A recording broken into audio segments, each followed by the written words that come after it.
Make sure subscribe my channel for daily updates.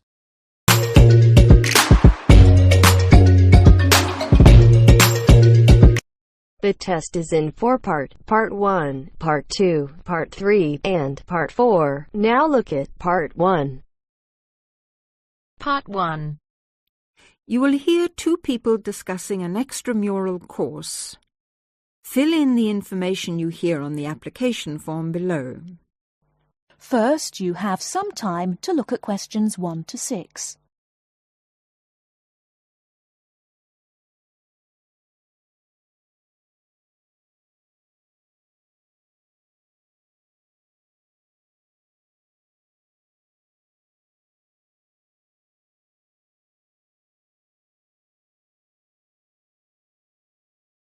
Now, here is the conversation. Hi, Jenny. What are you doing down here? Oh, hello, Steve. Well, I'm trying to fill in this form, but I'm having a bit of a struggle as I sprained my wrist playing tennis yesterday. Don't worry, I'll do it for you. Let's have your pen. Right, fire away. Let's see. I want to do the drama and theatre studies. I'd like to get the certificate. The course number is 60201. No, sorry, 202. It seems to be on Thursday at 7:30. Yes, well, we don't have to put all that down. Now, I suppose we can call you Miss? Don't be funny, and spell my name right. Well, if you'll have a name like Jenny McPherson, let's see, it's M-A-C. No, big M, small c, no A. Right, M-C-P-H-E-R-S-O-N. Yes, okay, and don't forget it's a capital P, McPherson. Now, what's your address? Well, I've just moved, so it's 6 Westway Avenue, Longford. Hang on, don't go so fast. 6 Westway Avenue where? Longford. What's next? Your phone number, daytime and evening. Well, I've only got one, as we can't have calls at school in the daytime, so put down the evening one. 605-4829. 4829, OK. And you're a teacher. How old are you? 29? Wish I were. No, 32. Before you hear the rest of the conversation, you have some time to look at questions 7 to 10.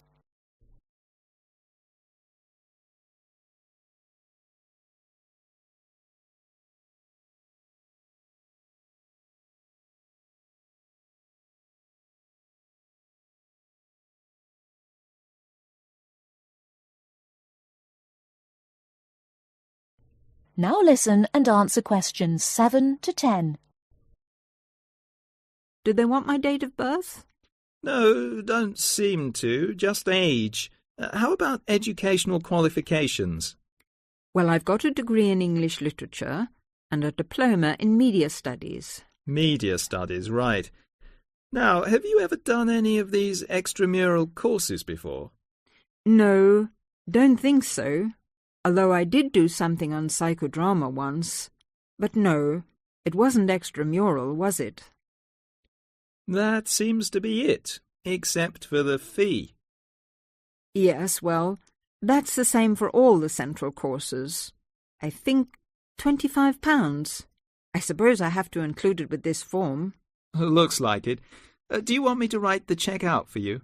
But you'll have to sign it. That is the end of Part 1. You now have half a minute to check your answers.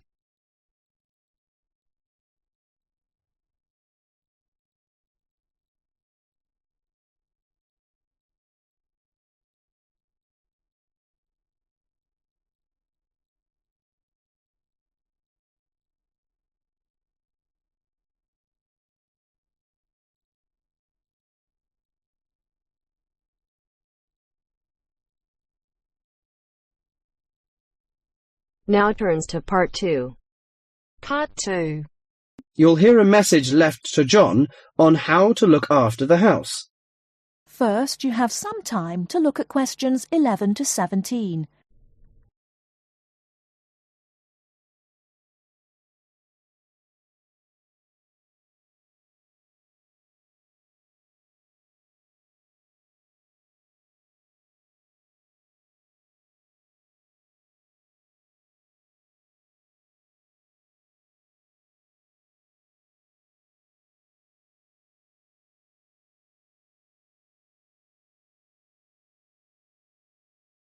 Now, listen carefully and answer questions 11 to 17. Hello, John. Welcome to the house. I'm really pleased that you can be here to look after my house while I'm away. Here are some things you need to know about the house. Important stuff like when the garbage is collected. In fact, let's start with the garbage, which is collected on Friday. Just write garbage on the calendar on the days they take it away. Put it out on Friday every week. That'll be Friday the 22nd, Friday the 29th, and Friday the 5th. It's a really good service. The trucks are quiet and the service is efficient. The bin would be put outside of the house empty. It's a good idea to put it away quickly. This street can be quite windy. I once watched my next-door neighbour chase her bin the whole length of the street. Every time she nearly caught up with it, it got away again. The waste paper will be collected this Tuesday. That's Tuesday the 19th. There's a plastic box full of paper in the front room. Please put it out on Tuesday. The truck will come during the day. If you don't mind collecting old newspapers and other paper and putting them in the box, I'll put it out when I come home. The paper people only come monthly. I have some things to give to charity in a box in the front room. Would you put it out on Monday the 25th, please?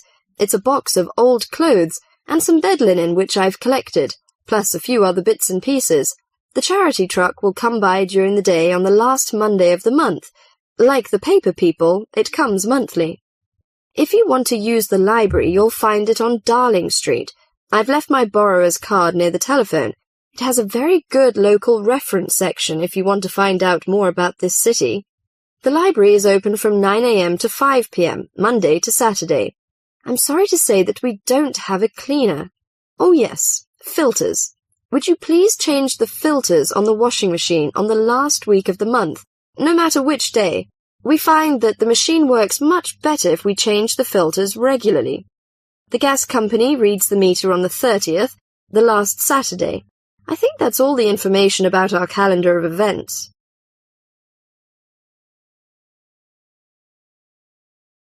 Before you hear the rest of the talk, you have some time to look at questions 18 to 20.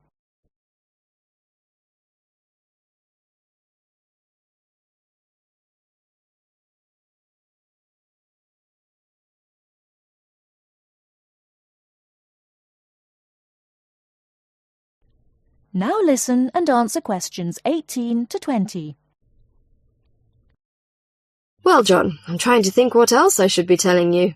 As you know, I'm going to a conference in London. I hope to have a little time to look around. It's a great city. I do hope I manage to get at least some of the theatres and museums. I'm looking forward to all the things I have to do at the conference too. I'm giving a paper on Tuesday the 26th, and there are a couple of exciting events planned later in the conference programme. I hope to meet up with an old teacher of mine at the conference. She taught English literature at my high school, and we've kept in touch through letters over the years. She now teaches at the University of Durham, and I'm really looking forward to seeing her again.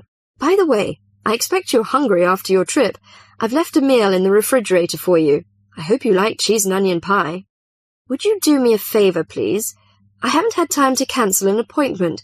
It was made a long time ago, and I forgot about it until this morning. It's with my dentist for a checkup on Thursday the 28th.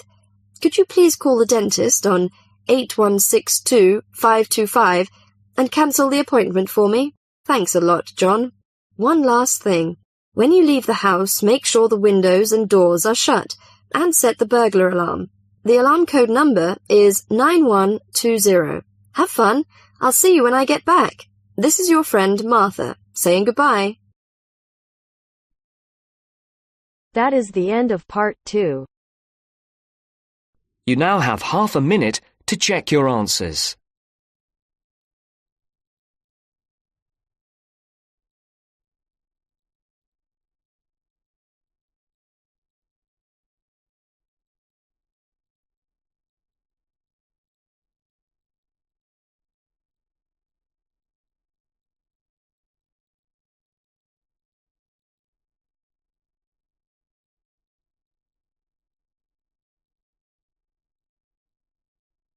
Now turns to Part 3. Part 3. You'll hear a lecturer talking to a group of science students. First, you have some time to look at questions 21 to 24.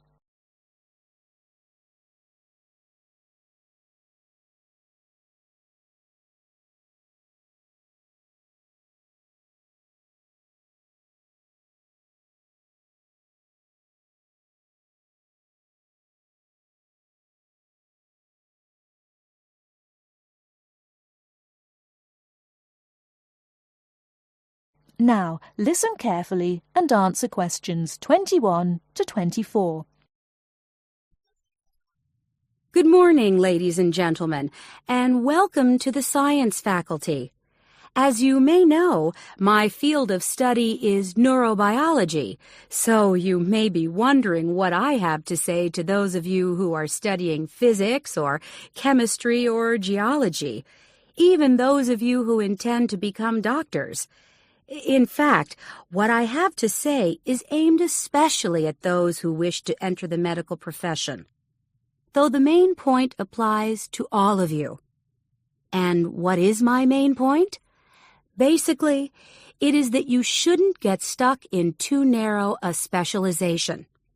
What I mean is, too often doctors and scientists become experts on one small aspect of their subject and neglect the rest. Perhaps you have heard the joke about a doctor being introduced to another doctor as an expert on the nose. "Oh, yes," said the other doctor. "Which nostril?" I know that more and more it is necessary to specialize, because when you finish your studies, you have to find a place in the job market. But I do believe that it is damaging both to you personally and to the profession. You may be surprised to know how many physicians in the past were men of wide culture. Many were interested in the humanities, from the arts to literature to philosophy. A surprising number of them, from Rabelais to William Carlos Williams, became poets, novelists, and playwrights.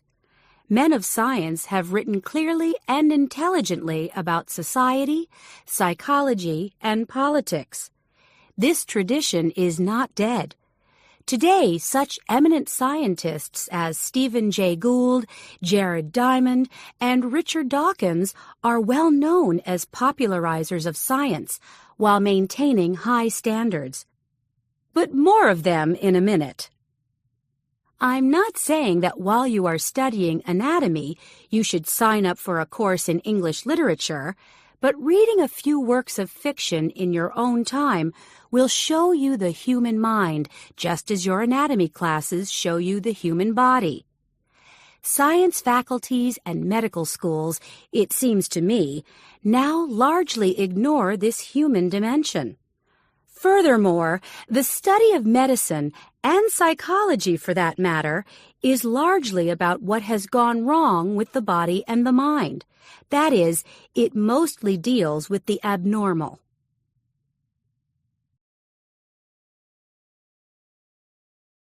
Before you hear the rest of the talk, you have some time to look at questions 25 to 30.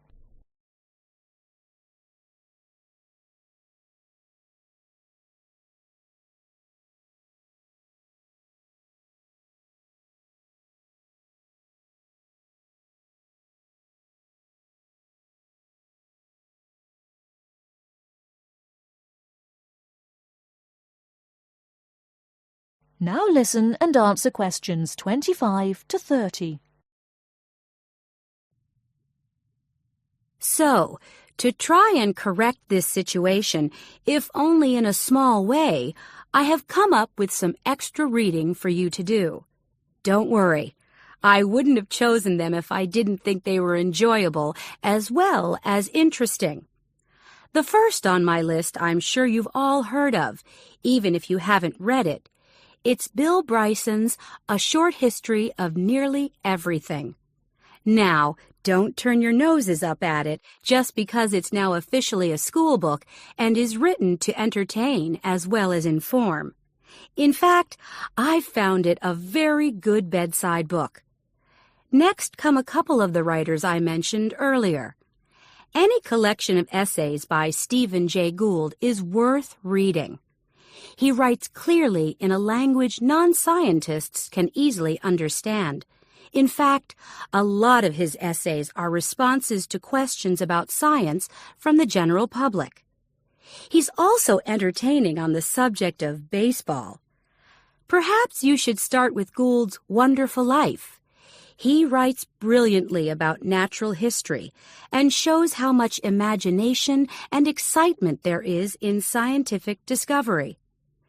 Then there's Jared Diamond's The Rise and Fall of the Third Chimpanzee, which shows us how close we are to the apes and forces us to look at some of the darker aspects of human nature. After reading it, you won't forget your animal ancestry. But don't let that put you off. It's very readable. You're probably saying to yourselves, just a minute, these are all science books. What about the fiction? I'll come to those in a later lecture. At the moment, I'm just trying to get you to read away from your chosen field of study. However, I will recommend one work of fiction now, though it might come as a bit of a surprise. If it does, it means you haven't read it. The book is The Water Babies by Charles Kingsley. I can see I have surprised you. Well, it is in fact the first fictional response to Charles Darwin's On the Origin of Species. Yes, it is a children's book, but full of surreal fantasy and wit. The fifth book on the list is a biography, The Emperor of Scent by Chandler Burr. To my mind, it's not particularly well written, but it is a fascinating story. It is about Luca Turin, a biophysicist who becomes an expert on perfume, and about how he missed getting the Nobel Prize. If any of you are thinking of a career in scientific research, this book might make you think again. It's a very tough dog-eat-dog business, which brings us to the book that inspired Kingsley's Water Babies, that classic of the genre, Charles Darwin's On the Origin of Species. If you haven't read it already, perhaps you shouldn't be here. If you have, it won't hurt to read it again. Or if you prefer, read his The Voyage of the Beagle, which, as well as being of interest to any natural historian or anyone interested in scientific method, also makes a great travel book. Well, I think that's enough to be going on with, and I can see that it's time to finish up. So please bear in mind, throughout whatever course you are studying, not to neglect other aspects of your wider, non-academic education. Thank you. That is the end of part 3. You now have half a minute to check your answers.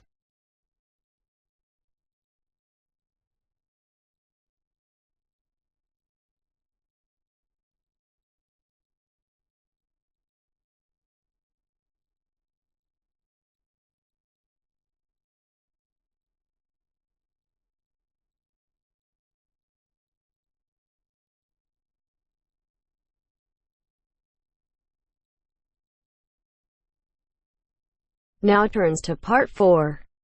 Part 4. You will hear Rebecca Bramwell, an artist and illustrator, giving advice on how to get your first job or commission as an artist. First, you have some time to look at questions 31 to 35.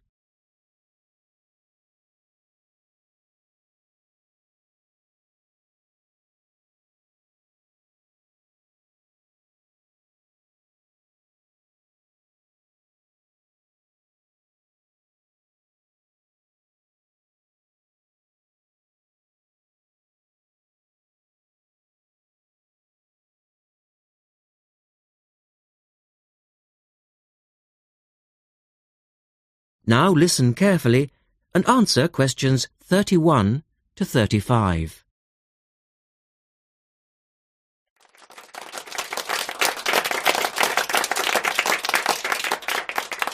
I'd like to introduce Rebecca Bramwell, an artist and illustrator who has come along today to talk to you all about getting your first job or commission as an artist.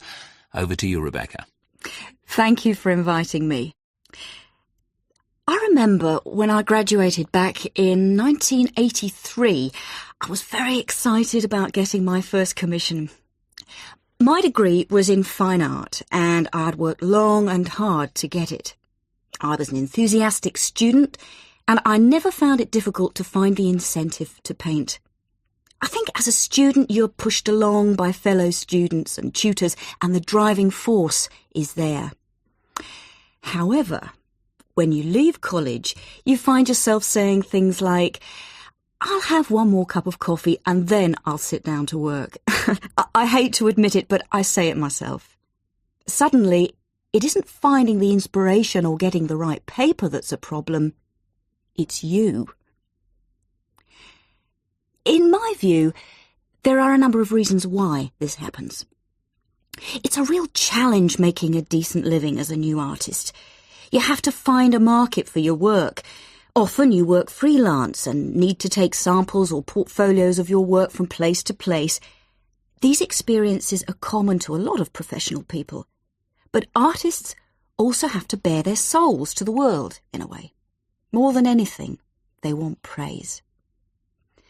If people don't like what they create, then it can be a very emotional and upsetting experience hearing them say this. I began to realise that these problems were preventing me from having a career in art, and so I decided to experiment. I was a painter, but I started to dabble in illustration, drawing pictures for books, cards, and this offered me the opportunity to become more emotionally detached from my work.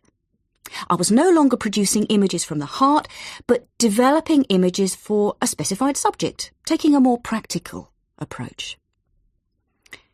I began to develop a collection of my illustrations, which I put into a portfolio and started to carry around with me to show prospective clients and employers.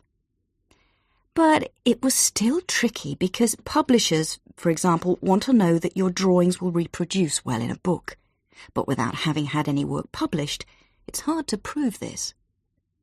Having a wonderful portfolio or a collection of original artwork is, of course, a first step. But what most potential clients would like to see is printed artwork, and without this evidence, they tend to hold back still when it comes to offering a contract. Look at questions 36 to 40.